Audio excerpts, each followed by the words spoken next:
Welcome to The Remedy. This is the first installment of a new series we're trying out. We've got all these people running for president, and we thought we'd leap ahead and ask, what if they win?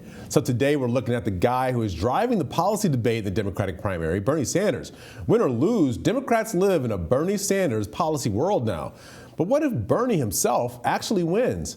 Joining me today to sort through that is Chuck Rocha. Chuck leads a political consulting firm, Solidarity Strategies, and he's a senior advisor to the Sanders campaign. Chuck, I want to thank you for being here with us. You're a friend of Hill TV. You're here a lot. I like being over here. It ain't far from the house. It's good. Bernie Sanders is running for president. He ran in 2016, got close, didn't get over the finish line. This year, again, he is driving the policy debate for the Democrats. Everybody's got some version of a Bernie Sanders plan in their platform. But how does Bernie Sanders himself win the whole thing, not just the primary? How does he get there?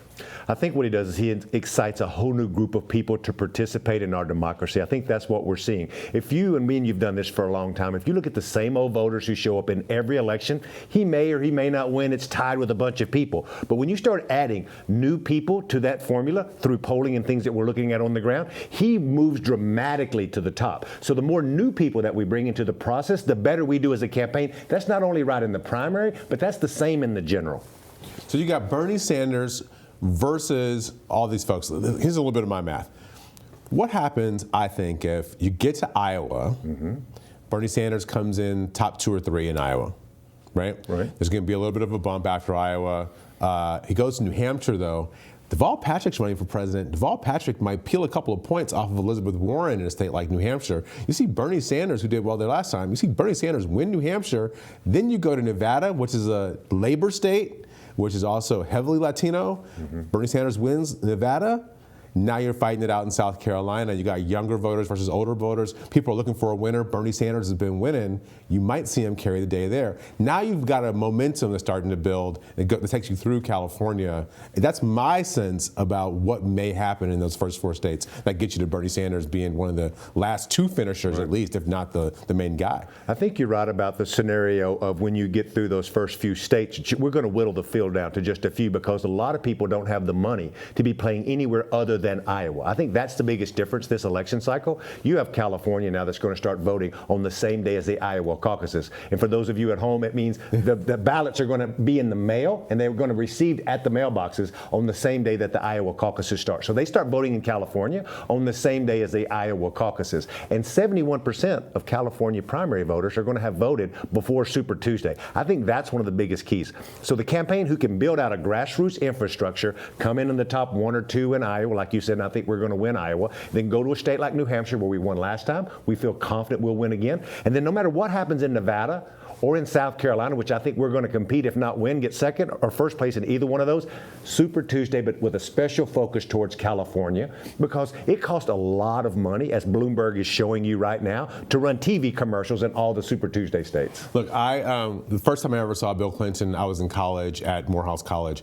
Bernie Sanders was at Morehouse a week or so ago when he was down there in front of the Martin Luther King statue where I went to school.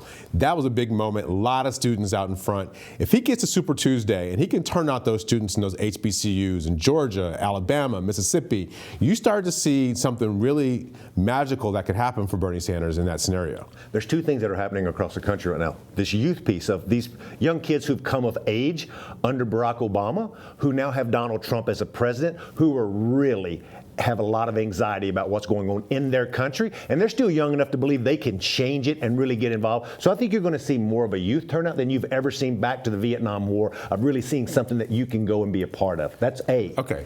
And I think B is the working class piece of this that we need to address, which I think is something that's also a big factor in these Super Tuesday states. That makes a lot of sense. Okay, Bernie Sanders wins day after Inauguration Day. You guys are sitting around the Oval Office laughing up at a little bit. What's the top of his agenda? I think the healthcare piece, I think the Medicare for all piece is A. And I think on the same time, walking and chewing gum at the same time, or bubble gum as he would say, is this piece about immigration and all of this rhetoric and all the hatefulness coming out of the White House of rolling back the Trump executive actions going after immigrants, the deportations. I think that's front and center, and he talks about it all the time with me, with the activists in the campaign. The first day in, we're going to roll back these executive actions that's been demagoguing people of color and the immigrants in this country. All right. So those are the top priorities. But what happens when he gets to Congress? how's Congress going to receive the Bernie Sanders agenda?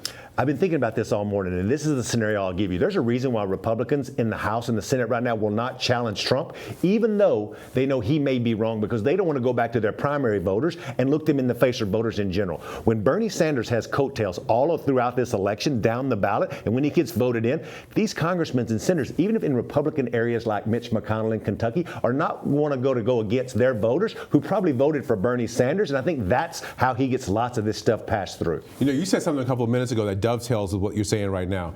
Bernie Sanders brings in a bunch of new voters into the primary electorate and a bunch of new voters into the general election electorate. Mm-hmm. That's not just going to benefit Bernie Sanders. It's going to have an impact down the ballot in congressional races and maybe even some of the state and local races. So those members of Congress might have a little more respect for the Bernie Sanders agenda just because their voters do. So in all of these congressional races, let's just talk about Congress. Me and you've done this work for years on Capitol Hill. All the Democrats, because of redistricting, are all super districts. They're all packed full of Democrats in African American, Latino, in these districts, right?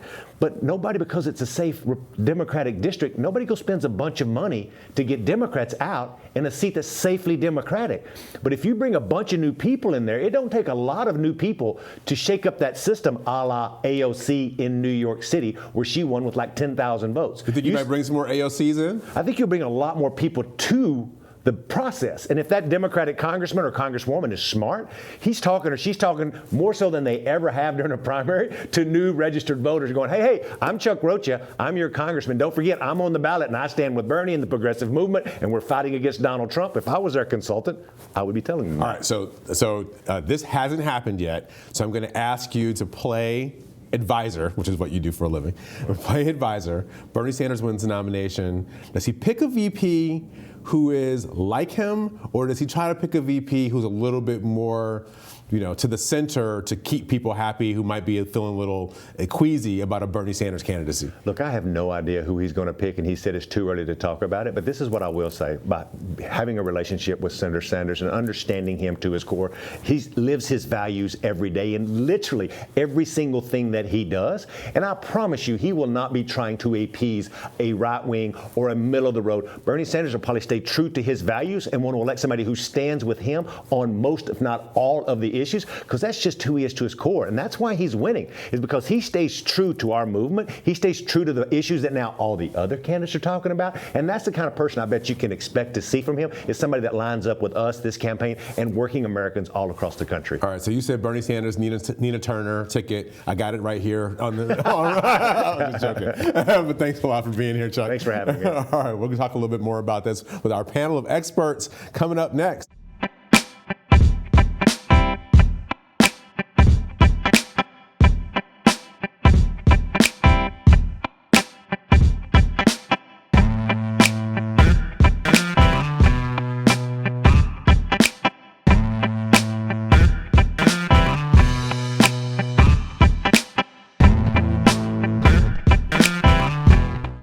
Bill, you've been a long-time observer of politics.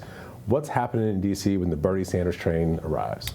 Washington and the entire nation is in a state of shock, I would say. Probably greater shock than when Donald Trump was elected.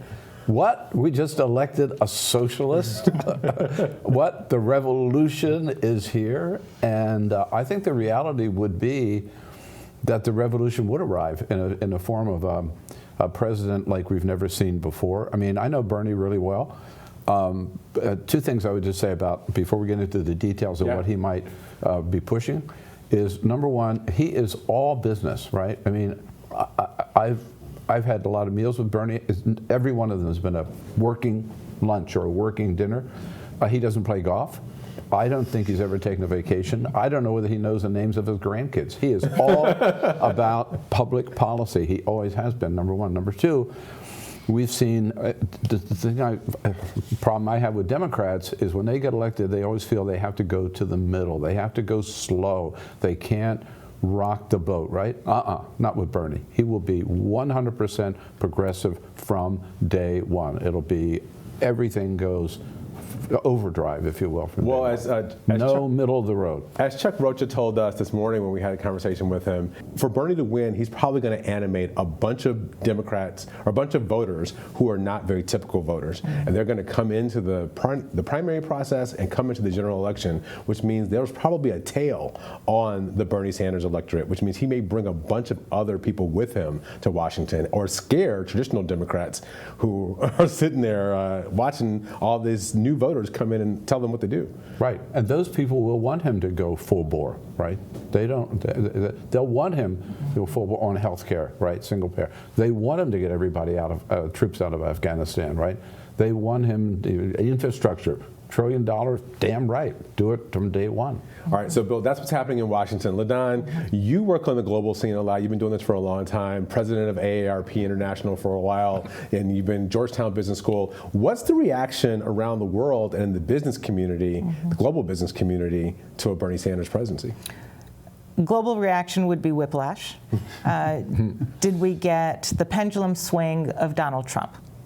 From a business perspective, Bernie is a worker's man, and so his whole mantra is that there needs to be a shift in the way that workers are respected globally, and that there will be the rise of the working class, and he's going to promote that. What that means for business? Well, lots of implications potentially, and I think it's going to scare the business community a little bit. On the other hand, though, we've got a completely changing working demographic. More people are working independently. More people are working in a dispersed manner.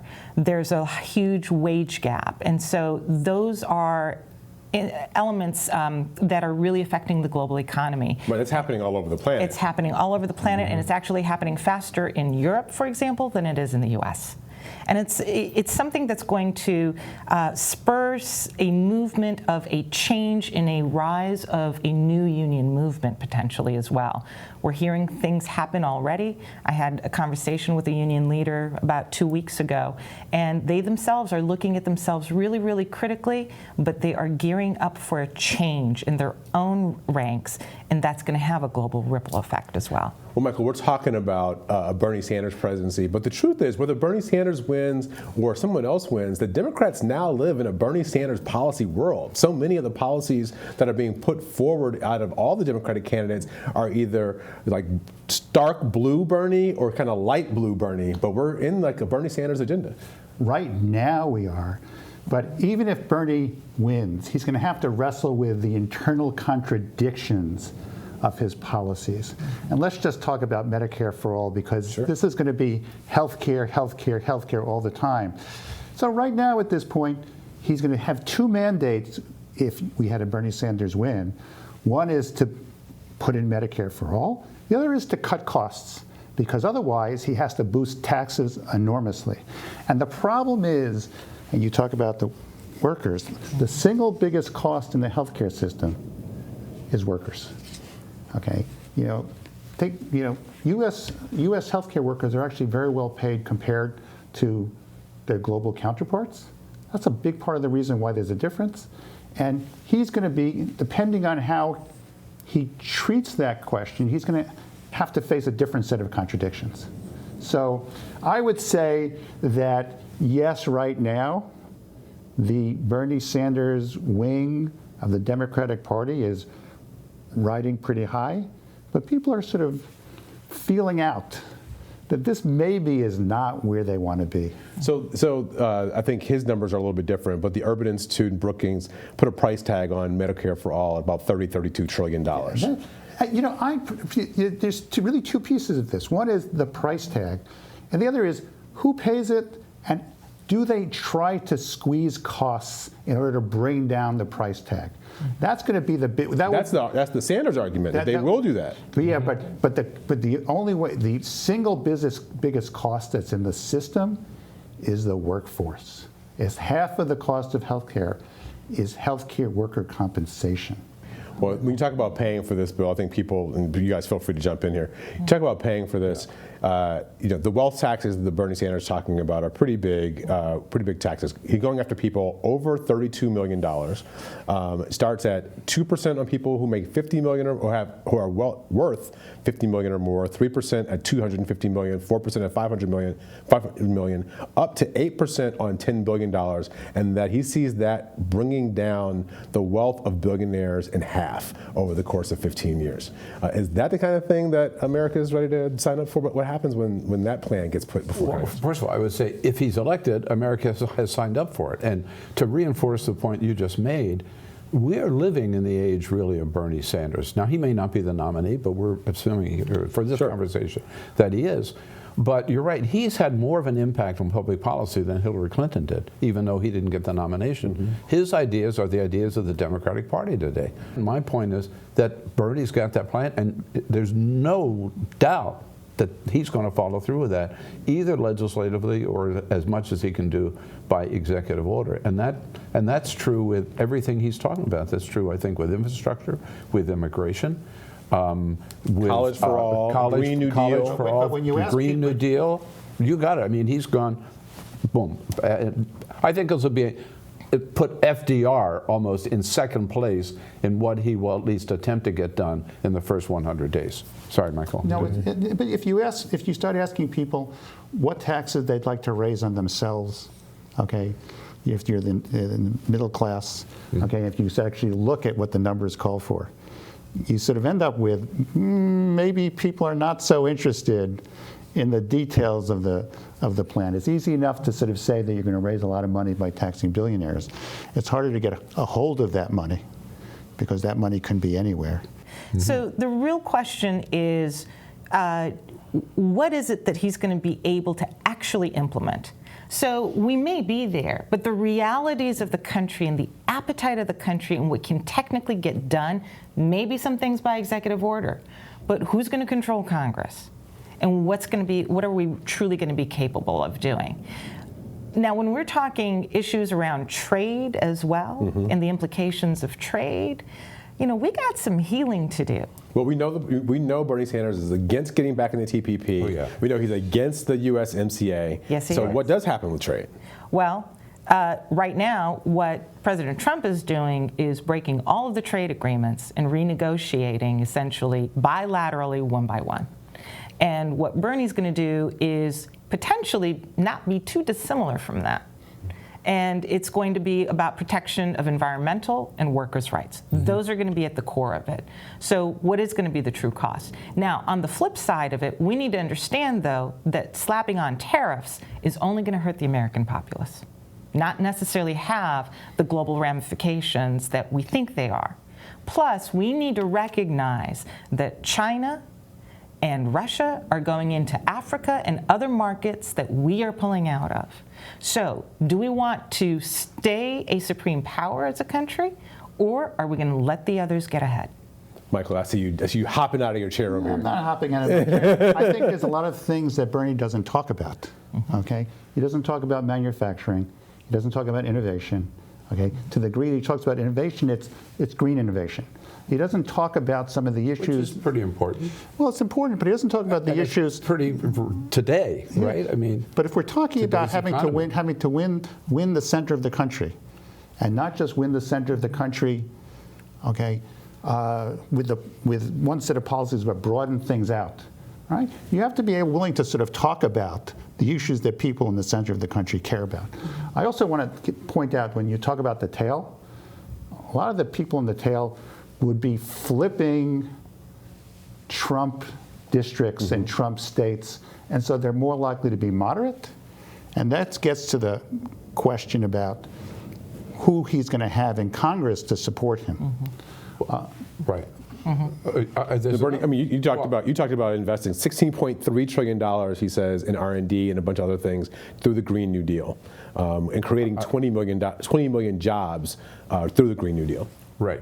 No, I mean, in terms of innovation, I think the future, today and the future, is innovation in the green economy. And Bernie is certainly a leader on that. I mean, he's one of the first ones to come out with to support the Green New Deal. And AOC is supporting, by this conversation, will have supported him for president. Which it gets me to another point. In terms of the tail, I think the other thing interesting, it's not just going to be Bernie. Think about the people he's going to bring into his administration. I mean, I wouldn't be surprised to see AOC as head of EPA, right? Or even a bigger job. I think you might have a Richard Trumka or a Randy Weingarten as Secretary of Labor, a Bill McKibben maybe at EPA or at Interior. I mean, it's going to be a radical left administration. And again, do you think that would have the impact of creating some pretty strange bedfellows in Congress? Would we see some coalitions and caucuses develop that might cross party lines and be more ideological with that kind of an administration? Or would Democrats act like Republicans and just sign up for whatever the president wants? Democrats don't do that. We know that. I think for Bernie's first challenge will be to get the Democrats behind his agenda. That's all true. And do you think the top of his agenda will be Medicare for all?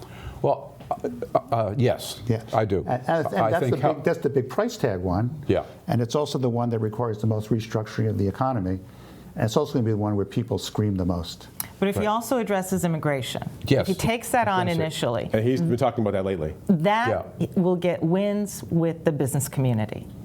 The number of people who are truly skilled workers and who are being blocked not only from entering the workforce here in the U.S. and can't get visas from countries around the world, not just the Muslim ban countries, is enormous, and it's untold exactly. So whatever numbers we hear, it's a far worse case than we hear. Secondly, we have some of the most elite students of the world who've been accepted into MIT, UC Berkeley, the top universities in the country. They come here and they're getting turned around. They are not being allowed here. So if he deals with immigration, he's going to get this realm, not to mention all the challenges we've had at the border with children. That's one of those issues that seems like it crosses over all the streams, right? Because it's a domestic issue and about our values. It's an international issue. It's also about the role America plays in the world and whether or not America's a welcoming place, or do we have the wall up and say, no more, we're full. By the way, in terms of our role in the world, too, jumping off that, I mean, I think we don't think of Bernie as a foreign policy person, right? But he's spoken out pretty loudly about restoring America's leadership role in the world, repairing the damages that have been done to our relationships, particularly with our allies under Donald Trump.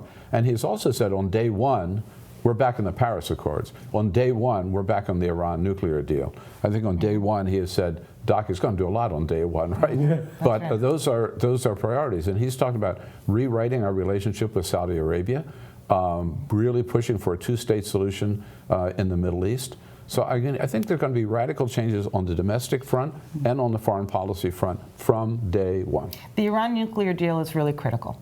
That actually can act as a stabilizer in the region if he gets that done. Any president who comes in needs to get that done. The other point that he's actually made also, which gives me a little bit of concern, is that he's also said we're going to pull troops out of Afghanistan. Considering where we are today, and considering the strength of the Taliban, considering the strength of Russia that has been allowed under this current administration, he can't do that. It will be disaster for Afghanistan. And if he wants to spend money on domestic priorities, one of the places that he might cut is foreign priorities. Foreign priorities. Well, he said he's going to cut money out of the military to pay for some of the other priorities. I thought you were going to say defense budget, for sure. Yeah, that's certainly been on the agenda. So you think about that, how that relates to what you were saying, okay? So you end up not being able to do everything, all right? And no matter what he says he's going to do on the first day, all right? We've seen that with other presidents, we know. That's right. But I just want to come back to Afghanistan for a second. You better get ready for it, because if Bernie Sanders is president, we are out of Afghanistan. 18 years, he says we got to get out of these endless wars. He's talking about Iraq and Afghanistan. There is, in my judgment, no way that he would backtrack on that like Donald Trump has. And that would be a destabilizer. I want to put one thing on the table, which I think is probably one of the biggest questions questions also for the next president, regardless, is education. And it seems that President Sanders has said he wants to focus in on education, both at the elementary level, all the way up through schools with money for HBCUs, as well as getting people into college, and then a $1.6 trillion loan forgiveness for people with student debt. It's a huge help by removing the weight off the ankles of a generation of people who are carrying this debt around. But how is it that, what is that impact on the economy? You end up building up enormous amounts of debt. And the question As the government. As the government, okay? You end up taking on the debt for the Medicare for all. You end up borrowing for infrastructure. You end up borrowing for education. You know, each of these by themselves might be a good thing to do. Do you raise taxes at the same time, or do you sort of run it up in debt? We don't actually kind of know exactly from the Sanders campaign which one it's going to be. He's got two types of people in the campaign, and they both have very different but very major effects on the economy. I mean, there are people who believe that not all debt is equal. Oh, that's exactly So right. that's an investment that could be made that can have a long-term payoff. So if you sort of end up sort of doing Medicare for all, what you're doing is you're shifting a lot of resources of the economy into healthcare, and you're raising interest rates other places. And is that something you want to do? And are the people who are being hit by the higher interest rates going to protest it? This is not a free lunch situation. He has priorities, and if he really went ahead and did them, you'd see other people suffering. I would take the Bernie Sanders line, which is we always seem to find money for new tax cuts for the wealthy. We find money for the military whenever they want. The budget keeps going up, up, up, up. But the money is there if you shift it to getting rid of, taking over this debt, I think, that for college students and offering college-free tuition. And there's no greater investment in our future. You know, he does have one of these economic advisors who believes that debt is not really the way to look at it. That's right, and you look at it, you look at more the impact on inflation. And in fact, what you saw when President Trump put a $1.9 trillion tax cut on the table, it did not wreck the economy. Right. So there are some people who believe that we have slack in the economy. We're $23 trillion in debt right now. That's right. So and the cost of Bernie's policies right now are estimated at $18 trillion. So that's the question: is there a limit? Or 32 trillion, depending on which numbers you. But I mean, I agree that it doesn't really sort of matter. The question is you think about moving resources within the economy. Okay, if you're putting them over there, real resources, people, you're not putting them over there. Okay, he's told us what his priorities are. Okay, and you sort of have to believe them, and it's healthcare and it's not manufacturing. It's this and not that. Yeah. So. But the education debt is a real problem. It is the shackle that is around the ankles of not only our youth, but also our boomers who are carrying their own college debt as well as their students' college, their sons and daughters and grandchildren's college debt. It is a problem that is completely untenable. So if we actually can address it with some debt forgiveness in some form, Bernie's proposal may be too high, but we need some form of that debt reform. We could actually create more economic stimulus and put money from the free markets, from these future workers, back into the economy and rebuild the tax base. That's the balance that we need to do. HBCU and minority-serving institutions need to be fortified. We need to ensure that there's funding there for those students who still need that support. They can get it. There's been an increase in minority students being able to access college and actually complete. It's the completion rate that's really killing us. The completion rate. You have the worst of both worlds with people who are walking around with $10,000, $20,000 worth of debt and no college degree, which is killing them. And no degree. All right, I got to leave it there.